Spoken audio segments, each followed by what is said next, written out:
പുഞ്ചിരിയുടെ നിഷ്കളങ്ക മുഖം ഇനി ഓർമ്മകളിൽ മാത്രം. മാർ ജേക്കബ് തൂങ്കുഴി പിതാവ് ഈ ലോകത്തോട് വിട പറയുമ്പോൾ അരനൂറ്റാണ്ടോളം സഭയ്ക്കു വേണ്ടി ഒരു പിതാവിൻ്റെ സ്ഥാനത്ത് നിന്ന് ചെയ്തതെല്ലാം ഇന്നും ജീവിക്കുന്ന ഓർമ്മകളാണ്.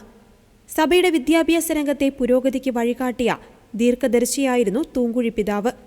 1997 മുതൽ 2007 വരെ നീണ്ട 10 വർഷം തൃശൂർ അതിരൂപതയിൽ മെത്രാപ്പോലിത്തയായിരുന്ന അദ്ദേഹം ജനങ്ങൾക്കും നാടിനും പാലയൂരിൻ്റെ വളർച്ചയ്ക്കും വേണ്ടിയും ചെയ്ത കാര്യങ്ങൾ വളരെ വലുതാണ്.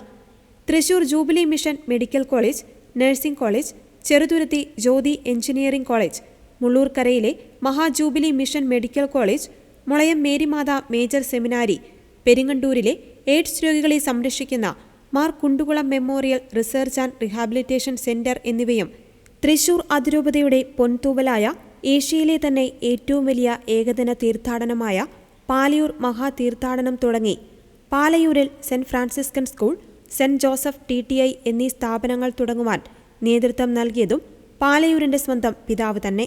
പിതാവ് ചെയ്ത സേവനങ്ങളെ അനുസ്മരിക്കുമ്പോൾ തൃശൂർ അതിരൂപതയ്ക്കും പ്രത്യേകിച്ച് പാലയൂർ ഇടവകയ്ക്കുമുള്ള കൃതജ്ഞത വിവരണാതീതമാണ്. എളിമ, അജപാലന തീഷ്ണത, ആഴമായ ആത്മീയത, തൻ്റെ സ്വഭാവ സവിശേഷതകളാൽ ദൈവസ്നേഹത്തിലേക്ക് ഏവരെയും അടുപ്പിച്ച വ്യക്തിത്വമായിരുന്നു തൂങ്കുഴി പിതാവിൻ്റേത്. എനിക്ക് വേണ്ടിയും പ്രാർത്ഥിക്കാൻ മറക്കരുത് എന്ന പിതാവിൻ്റെ വാക്കുകൾ പിതാവിൻ്റെ എളിമ നിറഞ്ഞ ജീവിതത്തിൻ്റെ നേർചിത്രമായിരുന്നു. തൻ്റെ ജീവിത വിശുദ്ധി കൊണ്ട് സഭയെ വിശ്വാസത്തിലും ആത്മീയതയിലും കൈപിടിച്ചു നടത്തിയ സ്നേഹപിതാവിന് പ്രണാമം.